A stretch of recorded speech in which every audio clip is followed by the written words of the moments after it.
The masks are off. Russia is the victim, NATO is the aggressor. At the end of the Lend-Lease, Americans no longer want to supply weapons to Ukraine. The European Union steals Russian money and gives it to Ukraine. Find out about these and other fakes of Russian propaganda in our new episode. Detector Media did all the dirty fact-checking work for you. We have separated real facts from those of the parallel universe. My name is Vadym Miskyi.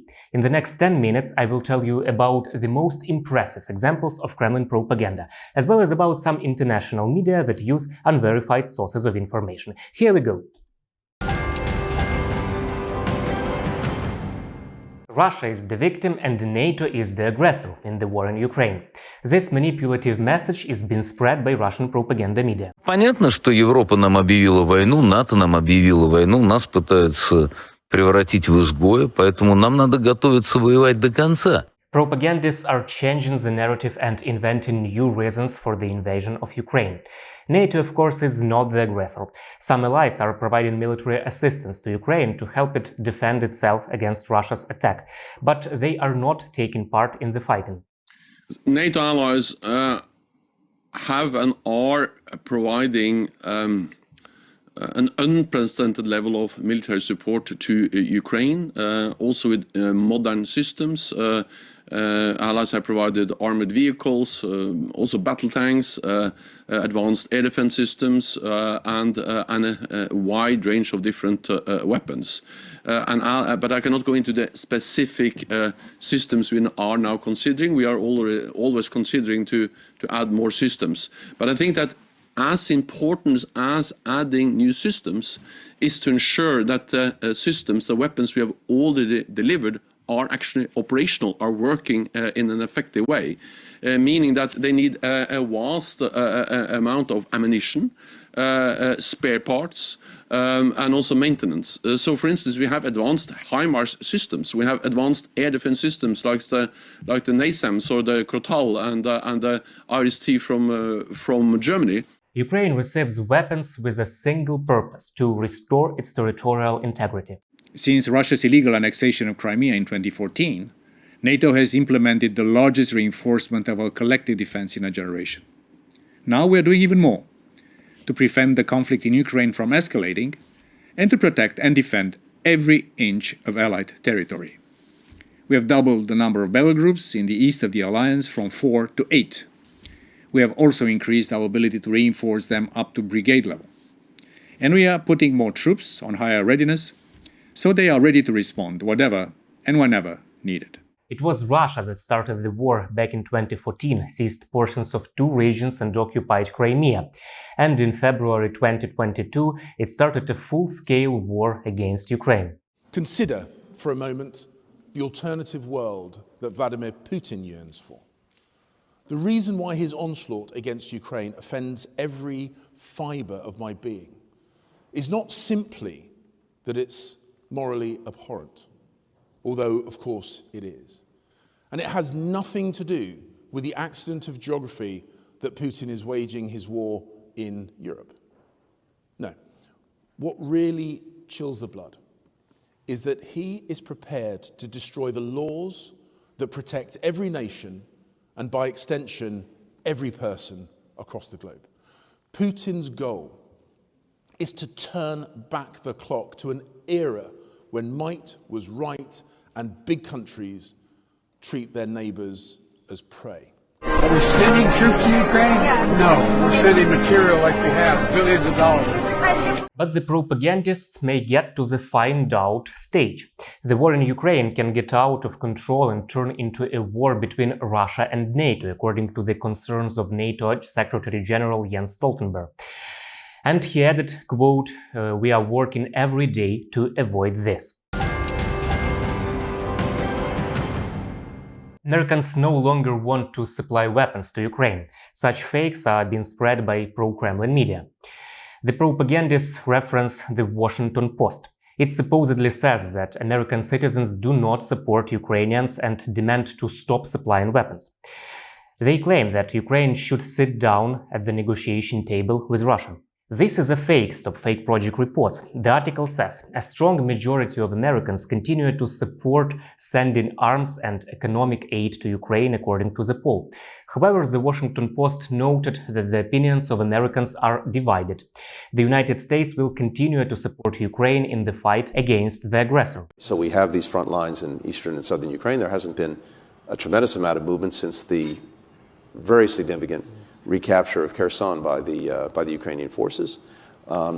So yes, the strategy is to try to take it to the Ukrainian civilians and, in effect, to get them to cry uncle. It's not going to work.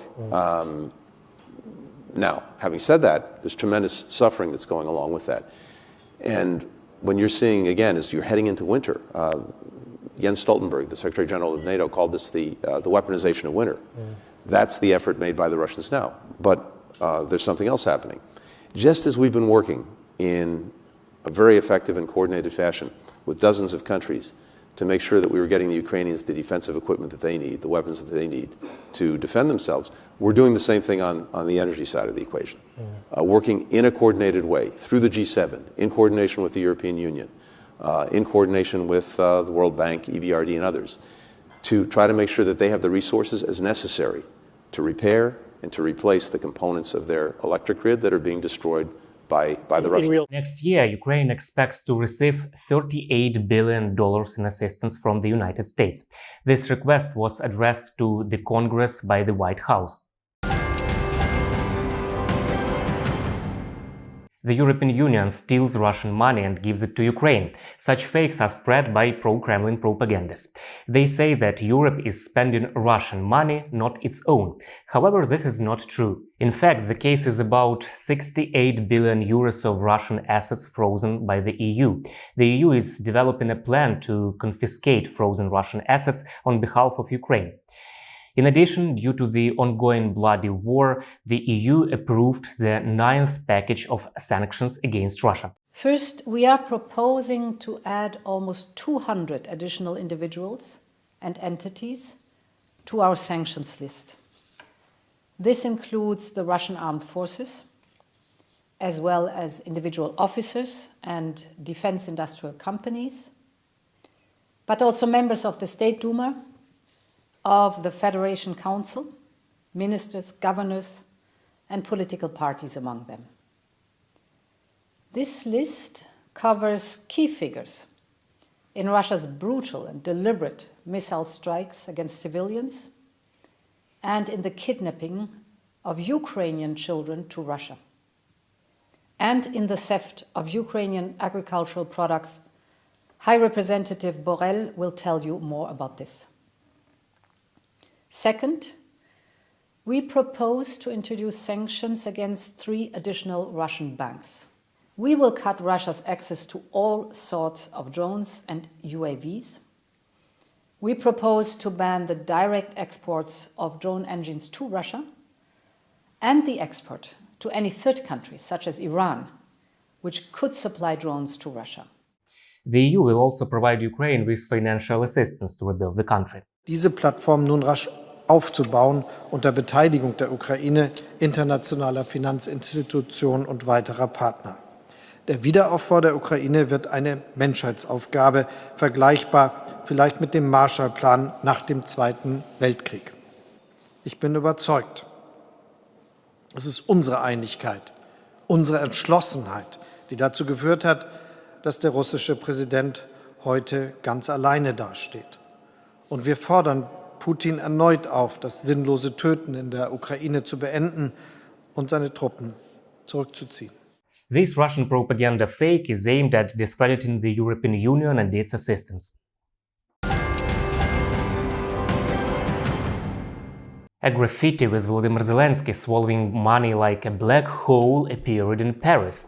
The fake photo was spread by Russian propaganda media. Propagandists reported that the photo of a 3D graffiti caricature of the president of Ukraine was supposedly taken in Paris. As the myth detector fact-checking project discovered, this picture is fake. Investigators have found that the photo shows the exit from the Semonde metro station. You can see a flower shop next to it. There is no graffiti there. There is a propaganda narrative behind fakes like this. Supposedly, the Ukrainian government is demanding money from the West to wage a war no one needs, or to get rich. However, the Russian propaganda's attempts are ineffective as Ukraine friends protected. We and our allies must help our Ukrainian friends not just to take out the drones and the missiles, and that means supplying them with anti-aircraft systems and fixed-wing aircraft to help shoot them down, but also to take out the launch sites of those missiles and drones by supplying the Ukrainians with the use of longer-range missile systems such as ATACMS, because that is the way truly to protect our Ukrainian friends and to bring the war to an end as soon as possible. К чему мы движемся, на ваш взгляд? Все только хуже будет становиться дальше? Ну, мы не движемся, мы уже приехали на станцию под названием «Конфронтация».